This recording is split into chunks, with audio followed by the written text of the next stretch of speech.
உடனே பாருங்க, ஆண்டவர் எங்கே போகிறா? வனாந்தரத்துக்கு போகிறா. எதுக்கு வனாந்தரத்துக்கு போகிறா? அப்பத்துக்குரிய சோதனையை மேற்கொள்ள.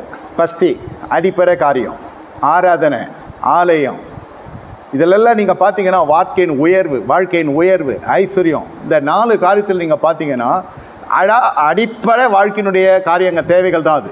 அதில் கர்த்தர் ஜெயிக்கிறார். அபிஷேகம் பண்ணப்பட்டோடனே இதில் ஒரு சோதனை வருகிறது. சில பேர் வனாந்தரத்தில் இருக்கிற பொழுது ரொம்ப அது மனசில் ஆழமாக பதிஞ்சிடும் வறுமை. அந்த வறுமை வராது இருப்பதற்கு என்னென்னமோ பண்ணி தன்னை வளமாக்கி கொள்வான். ஏன்னா வாங்கின வட்டி அந்த மாதிரி. வறுமை என்பது எவ்வளோ கஷ்டம்னு, பசிக்கும், ஆகாரத்துக்கும், தாகத்துக்கும், ஒரு கலசம் தண்ணீருக்கும், ஒரு கவலம் சாப்பாட்டுக்கும் நான் ரொம்ப கஷ்டப்பட்டவன் சொல்லுவாங்க இல்லையா? அவங்க அதோடு நிறுத்திக்கூடாது. அதனால நம்ம ரட்சிப்பு அடகு வைக்கிறோமான்னு பார்க்கணும். பசி எல்லாருக்கும் இருக்குது. அதை மேற்கொள்ள தெரிகிறது தான் அபிஷேகம். அதை காரணம் காமிச்சு நீங்கள் கரைப்படுத்திக்கலாமா வாழ்க்கையை? சொல்லுங்கள். அப்போ வாழ்க்கை அந்த நிலையிலே நிற்கும். உயர்வு இருக்காது. தேவன் கொடுக்குற உயர்வு இருக்காது. நான் தேடிக்கொள்கிற உயர்வு இருக்கும். எல்லா பிள்ளைங்களும் நல்லா இருக்கணும், எல்லா பிள்ளைங்களுக்கு வீடு இருக்கணும், எல்லா பிள்ளைங்களுக்கும் கார் இருக்கணும், இது செஞ்சு முடிக்கிறதுக்கு வாழ்க்கை முடிஞ்சிடணுமா? அப்போ தேவன் செய்ய நினைக்கிறது தடைபடாது நடக்குன்ற வசனம் வாழ்க்கையில் வராது.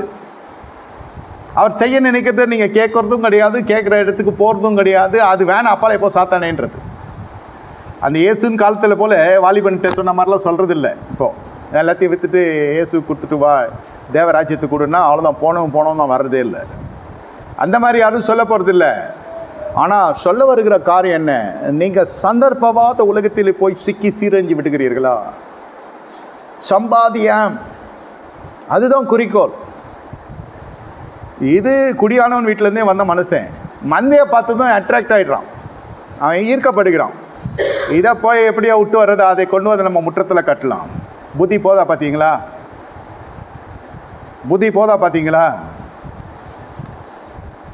இது இப்படி தான். ஒழுங்காக ஊழியத்துக்கு போகிறப்ப கூட திடீர்னு இந்த பழைய தொழில் செய்கிறவங்க அந்த இதில் போய்ட்டு மாட்டிக்குவாங்க. ஒரு ஊரில் இது நடந்துச்சு. என்ன ரொம்ப கஷ்டமாயிடுச்சு. கடைசியில் ரசிக்கப்பட்டு ஒரு ஊழியத்துக்கு வந்து முழு நேரம் ஒருத்துக்கு ஒப்பு கொடுத்துட்டாரு. முதல்ல இவர் ஆட்டோ ஓட்டியிருந்தார். ஒரு ஆட்டோவும் ஃப்ரீயாக இருக்குது ஊழியத்துக்கு போகிற வழியில். இவர் ஆட்டோ டிரைவர் ஆகிட்டார், சவாரி ஏற்றிட்டு போகிறாரு. இந்த டைமில் நான் வேறு பார்த்துட்டேன். இவரை என்னடா ஆட்டோ ஓட்ட போயிட்டேன் அந்த மனுஷன். கொஞ்ச நாள் பீடி பிடிப்பானே, சிகரெட் பிடிப்பானே நான் நினச்சிட்டு இருக்கேன். அப்புறம் பார்த்தா ஒரு சவாரி எடுத்துகிட்டு போகிறேன் ஐயா, அப்படியே விட்டு அப்படியே ஜாயின் பண்ணிக்கிறேன். நான் அவரும் ஒரே கூட்டத்துக்கு போகிறோம். நான் பார்த்தோன்னே வேதனை ஆயிடுச்சு. சோதனைக்குன்னே டிராஃபிக் ஜாமில் மாட்டிக்கினான் அந்த ஆள். நல்ல இசை ஞானம்